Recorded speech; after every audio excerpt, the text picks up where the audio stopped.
بسم اللہ الرحمن الرحیم۔ السلام علیکم ورحمۃ اللہ وبرکاتہ۔ آج کی آیت سورۃ البقرہ، آیت نمبر 249۔ اعوذ باللہ من الشیطان الرجیم۔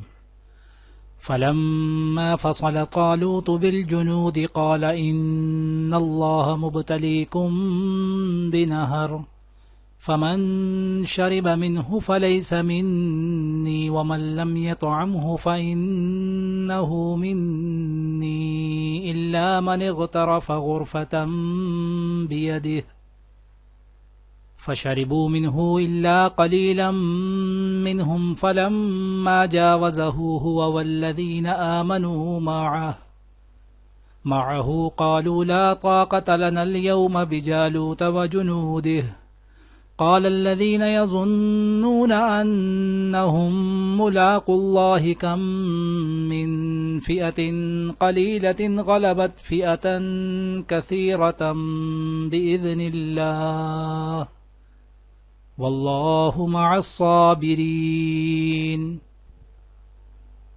چنانچہ جب طالوت لشکر کے ساتھ روانہ ہوا تو اس نے لشکر والوں سے کہا کہ اللہ ایک دریا کے ذریعے تمہارا امتحان لینے والا ہے۔ جو شخص اس دریا سے پانی پیے گا وہ میرا آدمی نہیں ہوگا، اور جو اسے نہیں چکھے گا وہ میرا آدمی ہوگا، الا یہ کہ کوئی اپنے ہاتھ سے ایک چلو بھر لے تو کچھ حرج نہیں۔ پھر ہوا یہ کہ ان میں سے تھوڑے آدمیوں کے سوا باقی سب نے اس دریا سے خوب پانی پیا۔ چنانچہ جب وہ یعنی طالوت اور اس کے ساتھ ایمان رکھنے والے دریا کے پار اترے تو یہ لوگ جنہوں نے طالوت کا حکم نہیں مانا تھا کہنے لگے کہ آج جالوت اور اس کے لشکر کا مقابلہ کرنے کی ہم میں بالکل طاقت نہیں ہے، مگر جن لوگوں کا ایمان تھا کہ وہ اللہ سے جا ملنے والے ہیں انہوں نے کہا کہ نہ جانے کتنی چھوٹی جماعتیں ہیں جو اللہ کے حکم سے بڑی جماعتوں پر غالب آئی ہیں، اور اللہ ان لوگوں کا ساتھی ہے جو صبر سے کام لیتے ہیں۔ آج کی دعا۔ ربنا افتح بیننا وبین قومنا بالحق وانت خیر الفاتحین۔ اے رب ہمارے اور ہماری قوم کے درمیان ٹھیک ٹھیک فیصلہ کر دے اور تو بہترین فیصلہ کرنے والا ہے۔ آج کی حدیث۔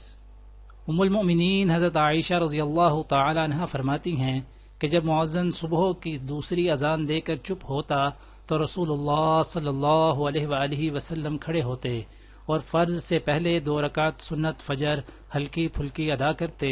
صبح صادق روشن ہو جانے کے بعد پھر داہنی کروٹ پر لیٹے رہتے یہاں تک کہ مؤذن تکبیر کہنے کی اطلاع دینے کے لیے آپ صلی اللہ علیہ وآلہ وسلم کے پاس آتا۔